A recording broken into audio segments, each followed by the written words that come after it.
तो स्वागत है आपका एक नए वीडियो में। ये हमारा GPSC mains paper 5 group A का एक महत्वपूर्ण टॉपिक है राजकोषीय नीति। और इस राजकोषीय नीति यानी कि फिस्कल पॉलिसी से संबंधित जितना भी कीवर्ड है इसको हम लोग आज समझने का प्रयास करेंगे। और इस टॉपिक में हम लोग को क्या क्या पढ़ना चाहिए इसके बारे में हम लोग चर्चा करेंगे। तो अगर हम लोग जीपीएससी मेंस में देखें जो राजकोषीय नीति का सिलेबस दिया हुआ है तो उसमें सिंपल लिखा हुआ है कि राजकोषीय नीति, अवधारणा, रोजगार प्राप्ति में राजकोषीय नीति की भूमिका, स्थायित्व और आर्थिक विकास, बस इतना ही लिखा हुआ है। राजकोषीय नीति, अवधारणा और रोजगार प्राप्ति में राजकोषीय नीति की भूमिका, स्थायित्व और आर्थिक विकास, बस इतना ही लिखा हुआ है। इसके बाद देखिए इस टॉपिक को हम लोग कैसे तोड़ कर पढ़ते हैं वो देख लीजिए। सबसे पहले राजकोषीय नीति यानी कि जो राजकोषीय है जिसमें हम लोग बोलते हैं फिस्कल। फिस्कल जो है एक लैटिन शब्द है जिसका अर्थ होता है कोष, खजाना या फिर निधि। कोष, खजाना, निधि, ये फिस्कल का अर्थ होता है। अब हम लोग देखते हैं कि भारत सरकार का जो निधि है वो 3 प्रकार का होता है। एक होता है आपका संचित निधि, एक होता है आकस्मिक निधि और एक होता है आपका लोक लेखा निधि। संचित निधि हम लोग देखते हैं आर्टिकल आपका 266 में है। लोक लेखा निधि आपका आर्टिकल 266 क्लॉज 1 में है। वहीं आकस्मिक निधि की बात करें तो ये आपका आर्टिकल 267 में है ना। कंसोलिडेटेड फंड, कॉन्टीजेंसी फंड और आपका पब्लिक अकाउंट, ये तीनों हम लोग देखते हैं। तो राजकोषीय यानी कि फिस्कल का अर्थ यही होता है।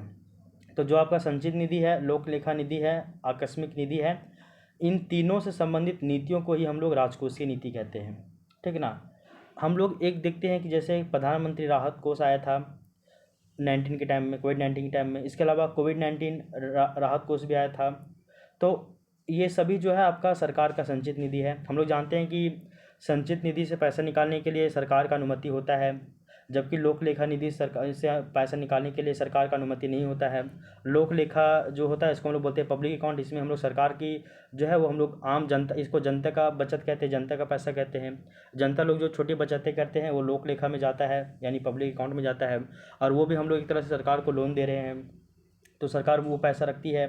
जैसे हम लोग पीएम राहत कोष में डालते हैं, प्रधानमंत्री मतलब कि अटल पेंशन योजना में डालते हैं, सुकन्या समृद्धि योजना में जो पैसा डालते हैं हम लोग 25 साल तक, 20 साल तक जो लगातार पैसा हर महीने डालते जा रहे हैं, वो सभी पैसा आपका लोक लेखा में ही जाता है। तो ये सभी सरकार का निधि है।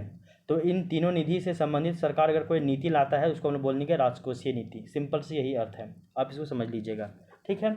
तो राजकोषीय नीति का आप लोग डिटेल जानेंगे। उसका परिचय हम लोग जानेंगे। इसको परिचय जो है वो हम लोग मतलब 8 से 10 लाइन लिख सकें ऐसा परिचय इसके लिए स्टार्ट कर देंगे। इसके अलावा हम लोग जब देखते हैं कि ये बिना विधायिका के कोई भी राहत कोष से हम लोग पैसा नहीं निकाल सकते हैं, विधायिका ही निकालता है। अगर हम लोग आकस्मिक निधि की बात करें, कॉन्टीजेंसी फंड की बात करें, तो उससे पैसा निकालने का अधिकार केवल और केवल राष्ट्रपति साहब को होता है। लेकिन अनुमोदन यानी कि रिकमेंडेशन तो भैया प्रधानमंत्री ही करते हैं, मंत्रिपरिषद ही करता है ना। तो ऐसा है। इसके अलावा हम लोग देखते हैं कि बजट जो है एक तरह से आपका मनी बिल होता है यानी कि आपका धन विधेयक होता है, और ये आपका फाइनेंस बिल यानी कि वित्त विधेयक भी होता है, ये भी दोनों होता है आपका। और वार्षिक वित्तीय विवरण हम लोग बजट को कहते हैं जो कि आर्टिकल 112 में है, वो भी सभी आपका जो है एक तरह से वित्त विधेयक ही है एक तरह से। तो ये क्या होता है राजकोषीय नीति, इसका हम लोग थोड़ा सा परिचय जानेंगे डिटेल से, है ना।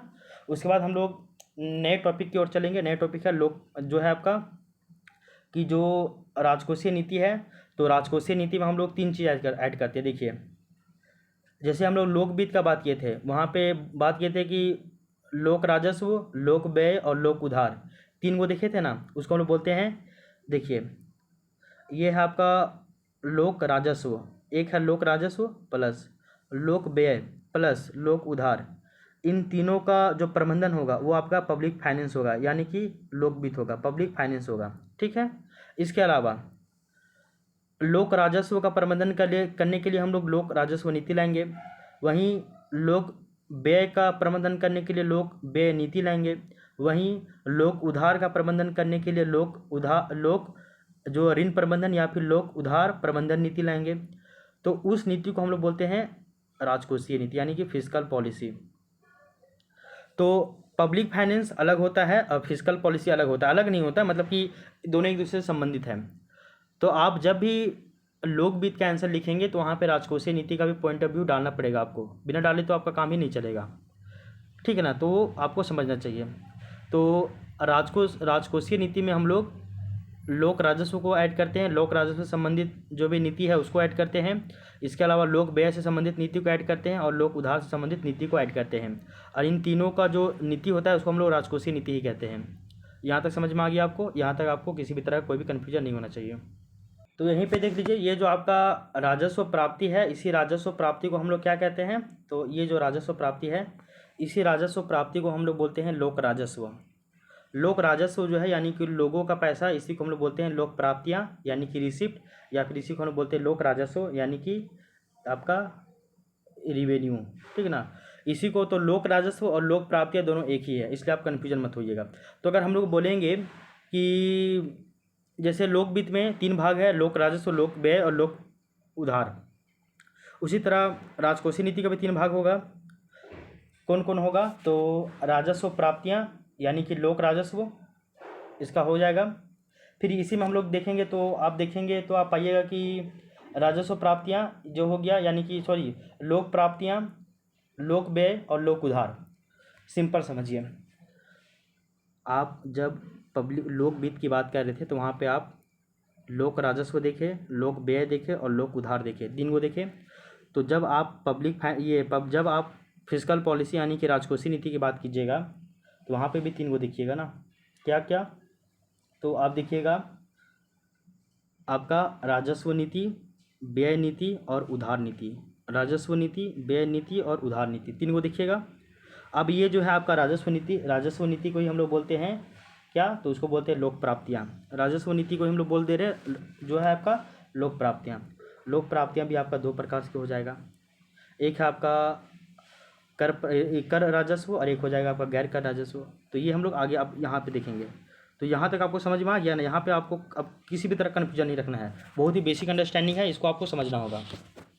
तो आप देखिए, ये हो गया आपका, रुकिए जरा सा, ये हो गया, हाँ देखिए। तो राजकोषीय नीति का डिटेल हम लोग जान गए हैं परिचय में। उसके बाद लोक प्राप्तियाँ, तो राजस्व नीति को हम लोग 3 भाग में बांट के पढ़ेंगे। एक है आपका राजस्व नीति, एक है व्यय नीति, एक है आपका उधार नीति। तो राजस्व नीति को हम लोग बोल देंगे लोक प्राप्तियाँ। क्या बोल देंगे? लोक प्राप्तियाँ। लोक प्राप्तियाँ जो है वो आपका 2 प्रकार के होगा। लोक प्राप्तियाँ कौन कौन होगा? तो एक होगा राजस्व प्राप्तियाँ, एक होगा पूंजीगत प्राप्तियाँ। क्या होगा? तो लोक प्राप्तियाँ यानी कि जो राजस्व नीति है, राजस्व नीति, व्यय नीति और उधार नीति, इन तीनों को मिला देंगे तो आपका राजकोषीय नीति आ जाएगा। सिंपल। तो राजस्व नीति जो पहला जो है राजस्व नीति, इसका 2 को भाग होता है, एक होता है राजस्व प्राप्तियाँ, एक होता है पूंजीगत प्राप्तियाँ। क्लियर? राजस्व प्राप्तियाँ और पूंजीगत प्राप्तियाँ। तो पहले हम लोग फिर देखेंगे राजस्व प्राप्तियाँ कि राजस्व प्राप्तियाँ क्या होती है। तो राजस्व प्राप्तियाँ सरकार के वैसे आय होते हैं जिसमें सरकार के देनदारियों में ना वृद्धि होती, ना सरकार के पूंजी या फिर संपत्ति में कमी आती है। मतलब कि सरकार का लायबिलिटी में भी वृद्धि नहीं हो रहा है और सरकार का जो है एसेट में भी कोई कमी नहीं हो रहा है, इसको हम लोग राजस्व प्राप्तियाँ कहते हैं। ठीक है? अब ये जो राजस्व प्राप्तियाँ हैं, इस राजस्व प्राप्तियों को फिर से 2 भागों में बांटा जाता है। एक है आपका कर राजस्व और एक है आपका गैर कर राजस्व। सिंपल समझे? तो राजस्व प्राप्तियाँ जो है इसको भी 2 भागों में बांटा गया है। एक है आपका कर राजस्व और दूसरा है गैर कर राजस्व। ठीक है? अब देखिए, अगर हम लोग कर राजस्व देखें तो इसके अंतर्गत प्रत्यक्ष कर, अप्रत्यक्ष कर, दोनों प्रकार के जो टैक्स है इसमें शामिल किया जाता है। और इससे संबंधित नीति को हम लोग, इससे संबंधित जो भी कर नीति होगी उसको हम लोग राजकोषीय नीति ये मानते हैं, राजकोषीय नीति कर राजस्व मानते हैं। तो हम लोग जाने हैं कि इसमें हम लोग प्रत्यक्ष कर, इसमें हम लोग अप्रत्यक्ष कर, इसमें हम लोग राष्ट्रीय आय, प्रति व्यक्ति आय, प्रयोज्य आय, इन सभी को हम लोग देखते हैं इसमें शामिल करके। तो कर राजस्व और आपका गैर कर राजस्व दोनों जो है वो आपका राजस्व नीति जो कि लोक प्राप्तियां हैं, इसका 2 भाग है, राजस्व प्राप्तियां और पूंजीगत प्राप्तियां। राजस्व प्राप्तियां के अंदर हम लोग ब्याज प्राप्ति पढ़ते हैं। राजस्व जो है प्राप्तियां के अंतर्गत हम लोग ब्याज प्राप्ति के अलावा लाभांश प्राप्ति पढ़ते हैं। लाभांश प्राप्ति के अलावा हम लोग जो है वो सॉरी कन्फ्यूज कर गए हम थोड़ा सा, फिर से देख लीजिए आप, थोड़ा सा बहुत कन्फ्यूजन हो जाएगा भाई, नहीं तो आप हमेशा कन्फ्यूज होते रहेंगे। राजकोषीय नीति समझ में आया? राजकोषीय नीति का 3 गो भाग है, एक है आपका राजस्व नीति, एक है व्यय नीति और एक है आपका उधार नीति। तो जो आपका राजस्व नीति है उसको हम लोग राजस्व प्राप्तियां कह दिए हैं, सॉरी राजस्व प्राप्तियां नहीं मतलब कि लोक प्राप्तियां कह दिए हैं। क्या कहें? तो आपका लोक प्राप्तियां कहें इसको, ठीक है ना। क्या कहें? तो लोक प्राप्तियां कहें इसको, लोक प्राप्तियां कहें हैं। अब ये लोक प्राप्तियां का दो भाग है, एक है राजस्व प्राप्तियां, एक है पूंजीगत प्राप्तियां, ठीक है। जो आपका राजस्व प्राप्तियां हैं, इस राजस्व प्राप्तियां में हम लोग किसको शामिल करते हैं? तो डायरेक्ट टैक्स और इनडायरेक्ट टैक्स सबको हम लोग शामिल करते हैं। किसमें? तो राजस्व प्राप्तियां में डायरेक्ट टैक्स इनडायरेक्ट टैक्स सबको शामिल करते हैं।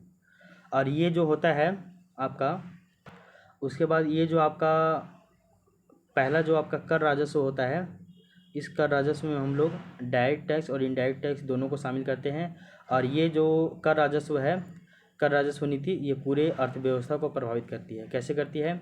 क्योंकि ये डायरेक्ट टैक्स को भी प्रभावित कर रही है, इनडायरेक्ट टैक्स को भी प्रभावित कर रही है, नेशनल इनकम को प्रभावित कर रही है, पर कैपिटा इनकम को प्रभावित कर रही है, प्रयोज्य आय को भी प्रभावित करती है। इसके अलावा खरीद क्षमता यानी परचेजिंग पावर को भी प्रभावित करती है, जीवन स्तर लाइफ स्टैंडर्ड को भी ये प्रभावित करती है, डायरेक्ट या इनडायरेक्ट रूप से, ठीक है ना। तो ये हो गया आपका कर राजस्व। इसके अलावा एक आता है आपका गैर कर राजस्व, ठीक ना। गैर कर राजस्व क्या होता है वो समझ लीजिए। तो कर स्रोतों के अलावा अन्य स्रोतों से प्राप्त राजस्व को गैर कर राजस्व कहते हैं। तो टैक्स के अलावा जो भी पैसा आ रहा है अलग तरीके से, उसको हम लोग गैर कर राजस्व में शामिल करते हैं। टैक्स वगैरह में जो पैसा आ रहा है उसको हम लोग कर राजस्व में शामिल कर देंगे, लेकिन टैक्स के अलावा जो पैसा आ रहा है सरकार के पास, उसको हम लोग गैर कर राजस्व में शामिल करेंगे, जिसके अंतर्गत हम लोग ब्याज प्राप्ति को शामिल करते हैं। 2-3 लाइन इसको समझना होगा। इसके अंतर्गत हम लोग लाभांश प्राप्ति को शामिल करते हैं, 2-3 लाइन इसको भी समझना होगा। इसके अलावा अनुदान यानी ग्रांट्स जो हो गया सो, विदेशी हेल्प हो गया सो, या फिर कोई फीस हो गया, फीस अलग है, फीस हो गया, इसको भी हम लोग गैर कर राजस्व में शामिल करते हैं। लाइसेंस हो गया, बेनामी संपत्ति सरकार बेच दिया तो वो हो गया, दंड हो गया, जुर्माना हो गया, पेनल्टी हो गया, है ना। फिर आपका जो गाड़ी का लाइसेंस नहीं था उसका लाइसेंस का पैसा काट लिया।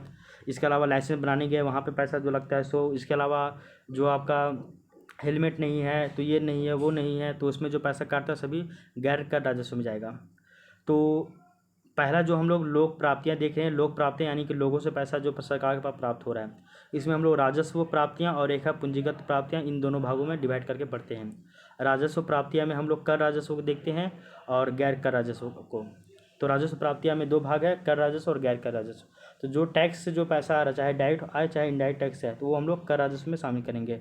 और जो पैसा टैक्स से नहीं आ रहा उसको हम लोग गैर कर राजस्व में ये शामिल करते हैं। सिंपल ये हो गया। ये आपको अगर समझ में आया होगा और ये आप अगर आपको पकड़ लिए होंगे इस बात को, तो आप फिर इसको जो है सॉल्व कर लीजिएगा इसको आप फिर, ठीक है। यहाँ तक दिक्कत नहीं होना चाहिए। आप देख लीजिए। तो ये आपका ये तो समझ में आ गया होगा आपको, ये राजस्व प्राप्तियाँ। अब हम लोग पूंजीगत प्राप्तियाँ की ओर चलते हैं। देखिए पूंजीगत प्राप्तियाँ जो है, पूंजीगत प्राप्तियाँ, पहले तो हम लोग पूंजीगत प्राप्तियाँ क्या होती है इसका हम लोग परिचय देखेंगे। बहुत सिंपल सा एकदम व्यवहारिक एग्जांपल देखेंगे, ज़्यादा इसमें भटकना नहीं है। पूंजीगत प्राप्तियाँ में हम लोग देखेंगे कि इसमें देनदारी में वृद्धि तो होता है और सरकार की परिसंपत्ति में क्या हो जाता है, इसमें कमी हो जाता है।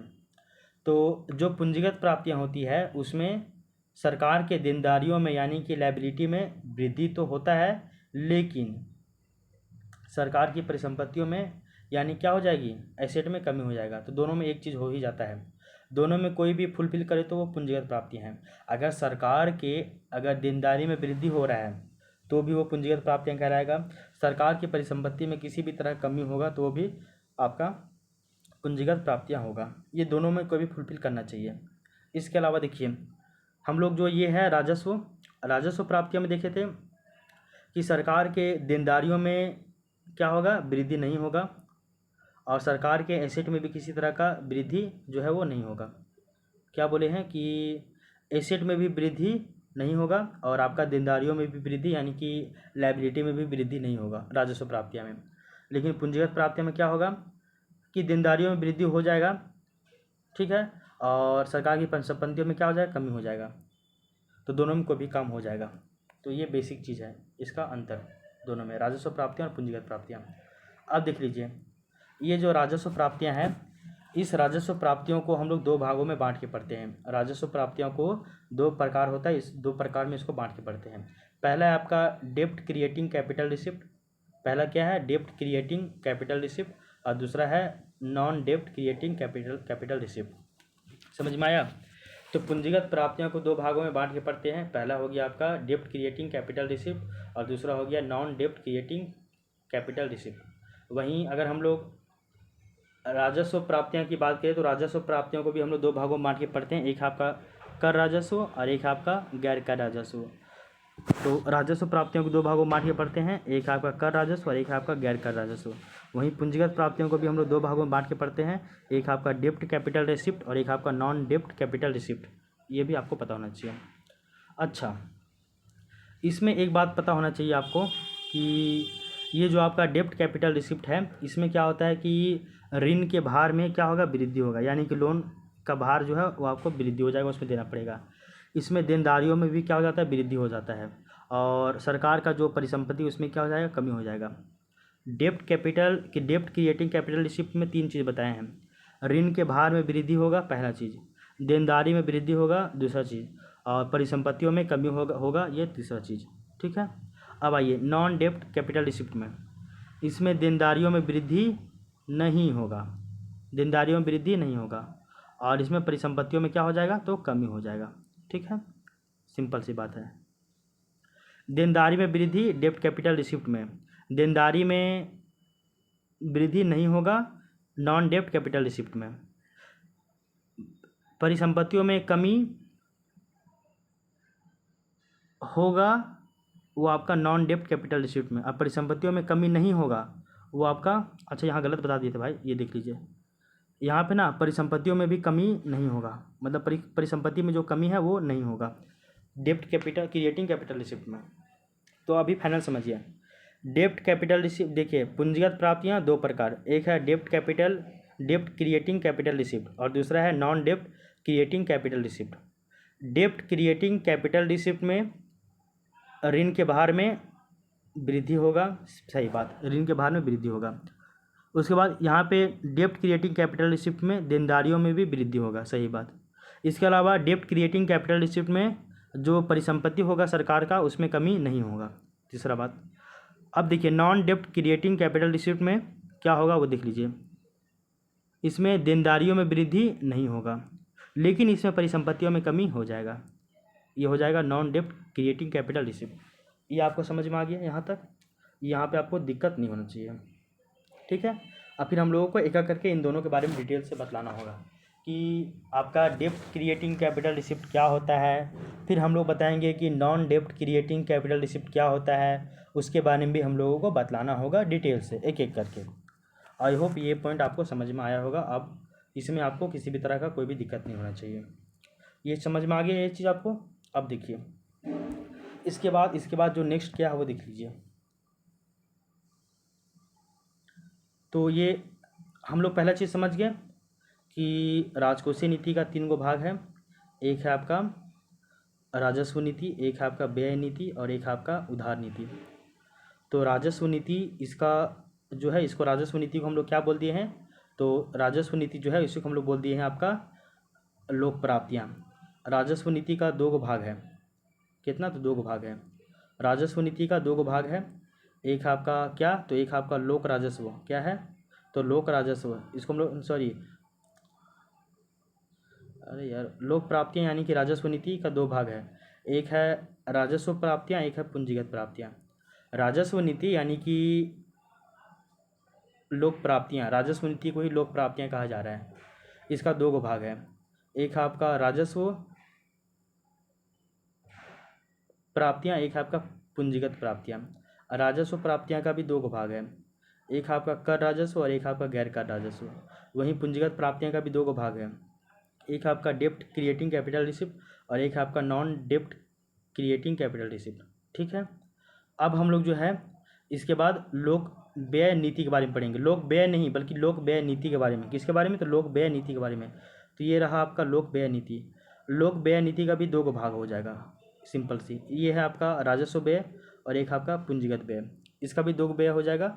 व्यय नीति का भी राजस्व व्यय और आपका पूंजीगत व्यय। ठीक है, अब ये समझ में आया ये वाला फॉर्मेट।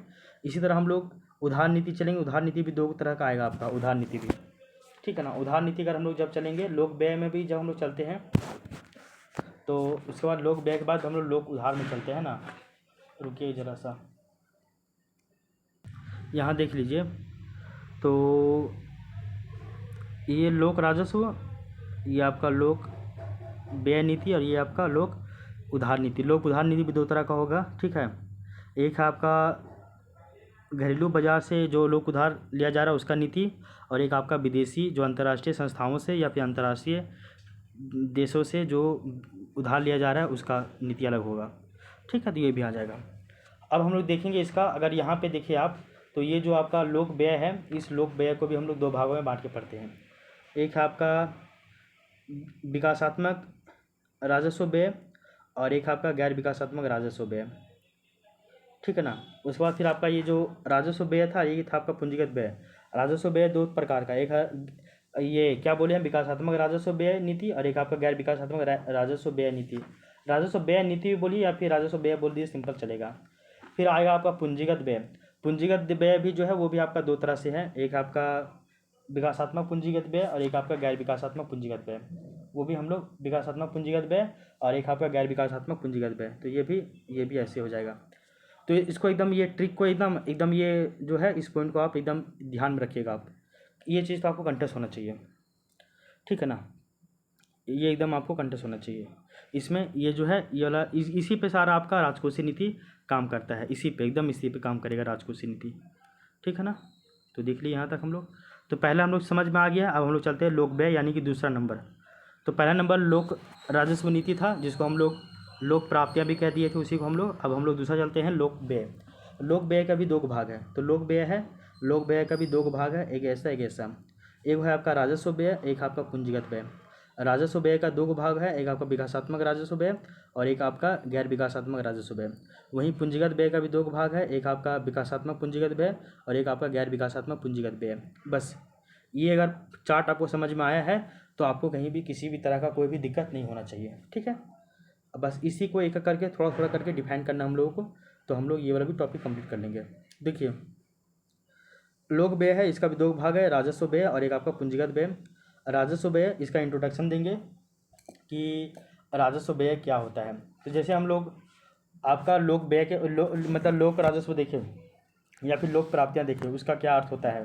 उसी तरह लोक व्यय का भी अर्थ हम लोग जानेंगे कि लोक व्यय क्या है। सिंपल सी बात, अगर लोक व्यय पूछा जाए क्या है, तो हम लोग बात करते हैं कि लोक व्यय एक तरह से जो सरकार व्यय कर रही है उसके लिए सरकार नीति लाती है, वही आपका लोक व्यय नीति हो गया। लोक व्यय दो तरह सरकार करती है, एक आपका विकासात्मक राजस्व व्यय करती है, एक आपका गैर विकासात्मक राजस्व व्यय करती है। विकासात्मक राजस्व व्यय किसको कहते हैं, मतलब पैसा राजस्व व्यय राजस्व प्राप्ति से जा रहा है तथा खर्च परिसंपत्तियों के निर्माण में या फिर पूंजी के निर्माण में हो रहा है। विकासात्मक मतलब कि सरकार ऐसी जगह में खर्च कर रही है जिससे आपके सरकार के परिसंपत्ति में निर्माण हो रहा है, वृद्धि हो रहा है, और साथ ही साथ सरकार के पूंजी में भी निर्माण हो रहा है। गवर्नमेंट एग्जाम्पल के लिए गवर्नमेंट टैक्स लिया, तो टैक्स का पैसा कहाँ गया, राजस्व प्राप्ति में गया। उस राजस्व प्राप्ति का पैसा सरकार यूज कर रहा है विकासात्मक राजस्व व्यय में। गवर्नमेंट टैक्स लिया, पैसा गया राजस्व व्यय राजस्व प्राप्ति में। अब उस राजस्व प्राप्ति से सरकार जो पैसा निकाल के रोड बनवाया और विकासात्मक ये राजस्व व्यय किया।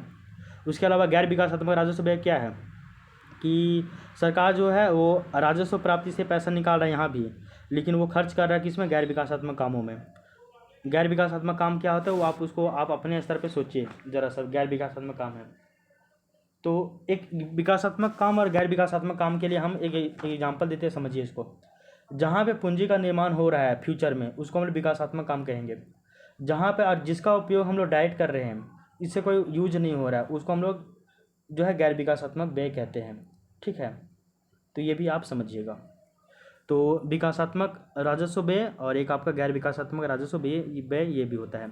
इसके अलावा अब हम लोग देखते हैं पूंजीगत व्यय के बारे में। तो पूंजीगत व्यय क्या होता है वो भी हम लोग को जानना पड़ेगा कि पूंजीगत व्यय क्या होता है। तो सरकार के ऐसे व्यय जो देनदारियों में कमी लाए तथा परिसंपत्तियों में वृद्धि करे, ऐसे व्यय को पूंजीगत व्यय कहा जाता है। दूसरे शब्दों में पूंजीगत व्यय सरकार के देनदारियों परिसंपत्ति की स्थिति को प्रभावित करती है तथा अर्थव्यवस्था की दीर्घकालिक क्षमता एवं आर्थिक समृद्धि दर में वृद्धि करती है। और किसी भी अर्थव्यवस्था में उच्च पूंजीगत व्यय आर्थिक प्रगतिशीलता यानी कि वाइब्रेंट को दर्शाती है।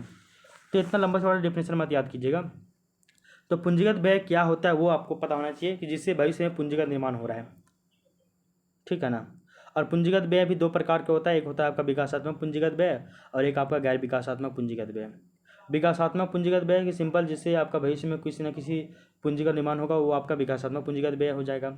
और गैर विकासात्मक व्यय जिसका उपयोग हम लोग डायरेक्ट कर रहे हैं, उसका यूज कुछ हो, इसका कोई भविष्य में कोई उससे पूंजी का निर्माण नहीं हो रहा है। रोड बना दिए, रोड से क्या हो जाएगा आपका, रोड का खाली हम लोग यूज कर रहे हैं ना। वही स्कूल बना दीजिएगा तो स्कूल आपका विकासात्मक काम में आ जाएगा, रोड आपका जो है वो गैर विकासात्मक काम में जाएगा। रोड एक दिन खराब हो ही जाएगा, तो वो भी ज़रूरी है, इंफ्रास्ट्रक्चर के रूप में रोड भी ज़रूरी है। हम उसका ये कटाक्ष नहीं कर रहे हैं, बट एक एग्जांपल दे रहे हैं। तो ये आप बता दीजिएगा कि पूंजीगत व्यय के बारे में। तो इस तरह से हम लोग जो है वो मतलब कि राजस्व नीति और व्यय नीति, तो लोक राजस्व नीति, तो हम लोग लोक राजस्व को बोलते हैं लोक प्राप्तियाँ, और एक को बोलते हैं हम लोग आपका लोक व्यय। इसके अलावा लोक उधार भी होता है, तो लोक उधार भी यहीं पे याद कर लीजिए आप। लोक उधार जो होगा, तो लोक उधार जो हम लोग पब्लिक फाइनेंस में जो देखे थे, लोक उधार पब्लिक फाइनेंस में देखे थे ना भाई, दो तरह का लोक उधार देखे थे। लोक उधार दो तरह का कौन कौन देखे थे पब्लिक फाइनेंस की अगर बात करें हम लोग, तो रुकिए ज़रा सा।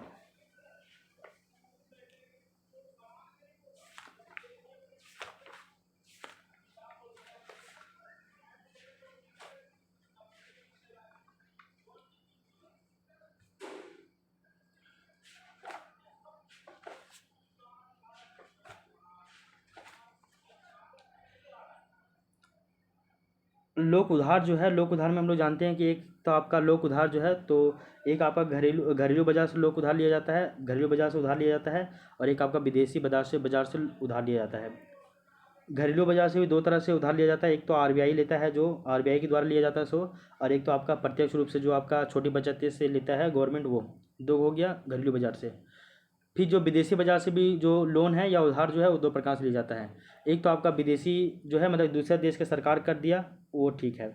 इसके अलावा जो भी अंतर्राष्ट्रीय संस्था है, वहाँ से भी अगर आप वित्तीय संस्थाएं से अगर आप लोन ले रहे हो, जैसे कि IMF, वर्ल्ड बैंक, ADB यानी कि आसियान डेवलपमेंट बैंक, AIIB यानी कि आसियान इंफ्रास्ट्रक्चर इन्वेस्टमेंट बैंक, इन सभी से अगर आप लोन ले रहे हो तो उसको हम लोग अंतर्राष्ट्रीय वित्तीय संस्थान से लोन मानते हैं। तो ये हो जाएगा। ये जो लोग उधार है, इस लोक उधार को हम लोग यहाँ पे नहीं लिखा हुआ राजकोषीय नीति में, लेकिन आप जब भी राजकोषीय नीति का आंसर लिखिएगा तो वहाँ पे आप लोक उधार को भी ऐड कीजिएगा, क्योंकि लोक उधार ऐड करना बहुत जरूरी भाई। लोक उधार तो शामिल होगा ना, नहीं होगा तो उसको आप तो अधूरा छोड़ दे रहे फिर, तो लोक उधार को भी आपको शामिल करना ही होगा। ठीक है, यहाँ तक समझ में आ गया है। तो ये यहाँ पे नहीं लिखा हुआ, लेकिन आप इसको याद रखिएगा हमेशा, और एग्जाम से पहले भी इसको रिविजन कर लीजिएगा, तो आपको फिर दिक्कत नहीं होगा। अब देखिए, हम लोग ये देख ली है जो आपका ये राजस्व नीति है। राजस्व नीति में हम लोग पहले देखे लोक, मतलब ये देखिए राजस्व, देखो फिस्कल पॉलिसी यानी राजकोषीय नीति का 3 गो भाग है। एक है आपका लोक राजस्व, तो हम लोग इसको बोलते हैं राजस्व नीति, या फिर इसी को बोलते हैं लोक प्राप्तियाँ। दूसरा है आपका व्यय नीति, तो इसको बोल देंगे लोक व्यय नीति। तीसरा है आपका लोक उधार, उसको बोल देंगे लोक उधार नीति। इसका भी 2 गो पार्ट, इसका भी 2 गो पार्ट, इसका भी 2 गो पार्ट, समझ में आ गया। इसका भी देखिए, इसका भी 2 गो पार्ट, इसका भी 2 गो पार्ट, इसका भी 2 गो पार्ट, इसका भी 2 गो पार्ट, फिर इसका भी 2 गो पार्ट, इसका भी 2 गो पार्ट, ऐसे करके इसको हमें बांटना होगा। और सबके बारे में 2-2 4-4 लाइन अगर याद रहेगा तो आप इसको किसी ना किसी रूप में टैकल कर ले जाओगे। ठीक है, ज़्यादा आपको भटकने की आवश्यकता नहीं रहेगी। फिर यहाँ तक समझ में आ गया है। तो तीनों यहाँ पे लोक उधार नहीं है, लेकिन आप लोक उधार को लोक बीज से कनेक्ट करके यहाँ पे लिखिएगा। सिंपल सी बात हो गया, समझ में आ गया है। अब देखिए, इसके अलावा देखिए राजकोषीय नीति का उद्देश्य भी होता है। तो राजकोषीय नीति का क्या क्या उद्देश्य है, वो 10 को उद्देश्य यहाँ पे लिखा हुआ है, वो आपको थोड़ा बहुत बतलाना होगा कि राजकोषीय नीति का क्या उद्देश्य है सो। ठीक है ना। तो राजकोषीय नीति का बहुत सारा उद्देश्य होता है, तो उस उद्देश्य के बारे में बताना होगा। कम से कम आपको 8 से 10 पॉइंट एकदम रटा हुआ होना चाहिए। 8 से 10 वो कीवर्ड याद रख लीजिए ना, तो राजकोषीय नीति का उद्देश्य आप बता ले जाओगे। सिंपल सी बात है। उसके बाद 9 नंबर टॉपिक हम लोग पढ़ते हैं राजकोषीय नीति की भूमिका। क्या, तो राजकोषीय नीति की भूमिका सिलेबस में ही दिया हुआ है। और राजकोषीय नीति की भूमिका जो है हम लोग 3 तरह से देखते हैं। एक है आपका रोजगार सृजन में राजकोषीय नीति की भूमिका, पहला। दूसरा, आर्थिक समृद्धि एवं विकास में राजकोषीय नीति की भूमिका, दूसरा। उसके बाद आर्थिक स्थिरता में राजकोषीय नीति की भूमिका, ये तीसरा हो गया। तो राजकोषीय नीति की जो भूमिका है वो हम लोग 3 तरीके से देखते हैं। तो पहला जो है राजकोषीय नीति की भूमिका, वो है आपका रोजगार सृजन में राजकोषीय नीति की भूमिका। तो ये बहुत इंपॉर्टेंट चीज़ है, इसको हम लोगों को जानना चाहिए कि जो अभी आपका रोजगार सृजन हो रहा है, एम्प्लॉयमेंट जो भी जनरेट हो रहा है, इसमें राजकोषीय नीति का भूमिका कैसे होता है। तो ये हम लोग देखेंगे। और यहाँ पे जॉन मैनार्ड कीन्स का भी हम लोग जानेंगे, the general theory of employment, यानी कि राजकोषीय नीति का रोजगार सृजन में भूमिका। ये बुक का नाम है, 1936 में आया था। तो इस सब का यूज़ करके हम लोग बताएंगे कि कीन्स के अनुसार रोजगार सिद्धांत जो है उसमें राजकोषीय नीति का भूमिका कैसे होता है वो हम लोग बताएंगे। ठीक है ना, वो भी आपको डिटेल से बताना होगा। कम से कम 2 पेज यहाँ पे बता दीजिएगा, आप डिटेल से पूरा लिखिएगा इसके बारे में जोड़ जाड़ के। ठीक है ना, ये भी आपको बताना होगा।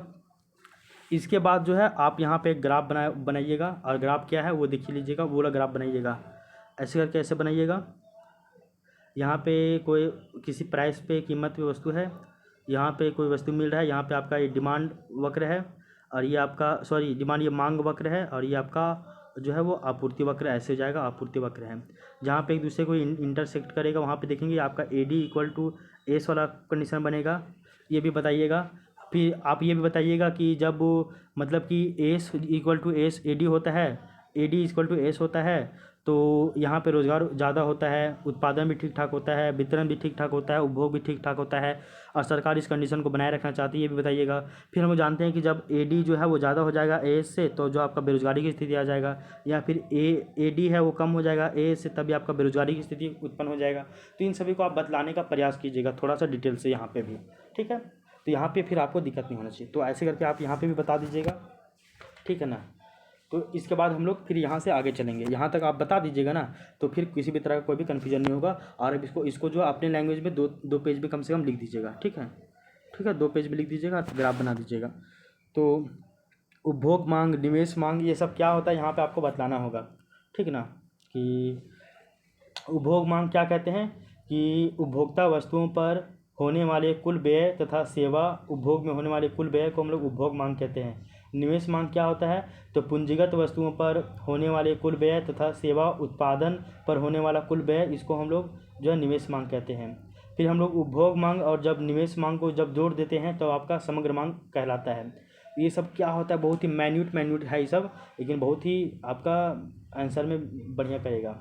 ठीक है ना, तो हम लोग ये भी जानते हैं समग्र मांग को 2 भागों में बांट के पढ़ते हैं। समग्र मांग को 2 भागों में बांट के पढ़ते हैं, एक आपका उपभोग मांग और एक आपका निवेश मांग। इन दोनों के बारे में आपको यहाँ पे डिटेल से बतलाना होगा। इसके बाद यहाँ पे है, आगे देख लीजिए, फिस्कल पॉलिसी में यहाँ बताया जा रहा है कि एक आपका लोक राजस्व नीति, लोक व्यय नीति और लोक उधार नीति है। और लोक उधार नीति के अलावा लोक उधार नीति को हम लोग जो है क्या बोलते हैं, लोक ऋण प्रबंधन नीति, लोक ऋण प्रबंधन नीति, इसी को हम लोग उधार नीति भी कहते हैं। तो ये तीनों को मिलाकर हम लोग को देखना होता है, यहाँ पे लिखा भी हुआ है। ठीक है, तो ये पहला हो गया रोजगार सृजन में राजकोषीय नीति की भूमिका। दूसरा हम लोग क्या देखते हैं, तो इसको देखते हैं आर्थिक समृद्धि और विकास में। समृद्धि मतलब होता है ग्रोथ, और विकास मतलब होता है डेवलपमेंट। दोनों में क्या अंतर है, बहुत ही बेसिक चीज़ है, एकदम पता होना चाहिए। तो आर्थिक समृद्धि एवं विकास में राजकोषीय नीति की भूमिका क्या होती है, वो भी आपको बताना होगा।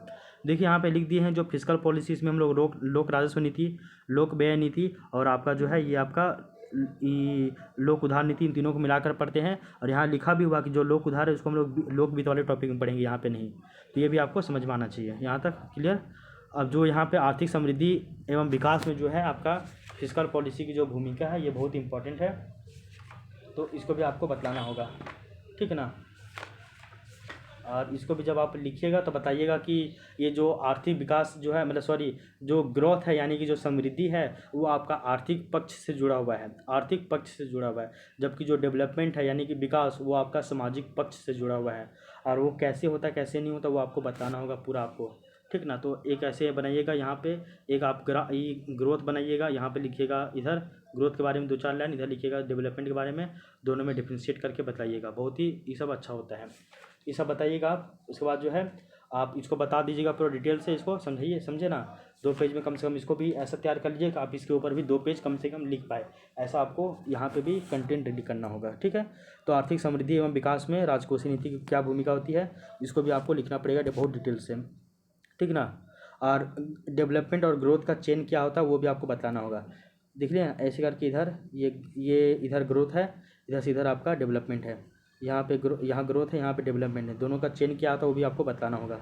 इसके बाद लास्ट हम लोग पढ़ते हैं यहाँ पे कि आर्थिक स्थिरता में राजकोषीय नीति की क्या भूमिका है। तो जो आर्थिक स्थिरता यानी कि इकोनॉमिक स्टेबिलिटी है, इसमें राजकोषीय नीति का भूमिका क्या है, और इसमें हम लोग ग्राफ बनाएंगे और AD=S वाला जो कॉन्सेप्ट आता है ना कि, और ये वाला कॉन्सेप्ट हम लोग दिखाएंगे, समग्र मांग जो समग्र आपूर्ति के बराबर होता है। इसके बाद हम लोग यहीं पे जो है ना ये पॉवर्टी ट्रैप वाला भी बता देंगे कि कहीं पे आपका ये ऐसा बता देंगे, पॉवर्टी ट्रैप है, यहाँ पे इकोनॉमिक बूम आया, यहाँ पे इकोनॉमिक स्लोडाउन आया, यहाँ पे इकोनॉमिक जो है वो रिसेशन या फिर डिप्रेशन आया, मंदी या फिर महामंदी, यहाँ पे इकोनॉमिक रिफॉर्म हुआ यानी सुधार हुआ। और ये वाला भी परंपरागत बताएंगे। फिर आपका जो है न्यू मॉडर्न वाला है, ऐसे करके बताएंगे, यहाँ से ऐसे करके। तो ऊपर में बूम, फिर ये स्लो डाउन, फिर आपका रिसेशन, फिर डिप्रेशन, फिर रिफॉर्म, फिर आपका ये बूम, ये वाला कंडीशन हम लोग बताएंगे। तो मॉडर्न ये ग्राफ भी बनाएंगे यहाँ पे, और आपका जो ट्रेडिशनल ग्राफ है उसको भी हम लोग यहाँ पे बनाने का प्रयास करेंगे, ठीक है। तो यहाँ पे तो आपको दिक्कत नहीं होना चाहिए किसी भी तरह का, दोनों ग्राफ बना देंगे हम लोग। उसके बाद फिर हम लोग यहाँ पे आगे बढ़ेंगे, ठीक है ना। उसके बाद जो है हम लोग देखेंगे कि सरकार जो है संकोचनवादी राजकोषीय नीति का प्रयोग कहाँ पे करती है, सरकार जो है विस्तारवादी राजकोषीय नीति का प्रयोग कहाँ पे करती है, इन सभी के बारे में हम लोग देखेंगे, डिटेल से यहाँ पे बतलाएंगे आर्थिक स्थिरता में। और हम लोग देखेंगे कि जब संकुचनवादी राजकोषीय नीति आता है तो सरकार कर के दर में वृद्धि कर देता है और व्यय में कमी कर देता है, और जब विस्तारवादी राजकोषीय नीति का कंडीशन आता है तो सरकार ऐसे में कर दर में छूट दे देता है या फिर कमी कर देगा, और साथ ही साथ व्यय यहाँ पे बढ़ा देता है। तो ये सब सारा घटना के बारे में आपको बतलाना होगा, और यहाँ पे भी डिटेल से बताइएगा आप, 1 से लेकर 2 पेज में, 2-3 पेज में।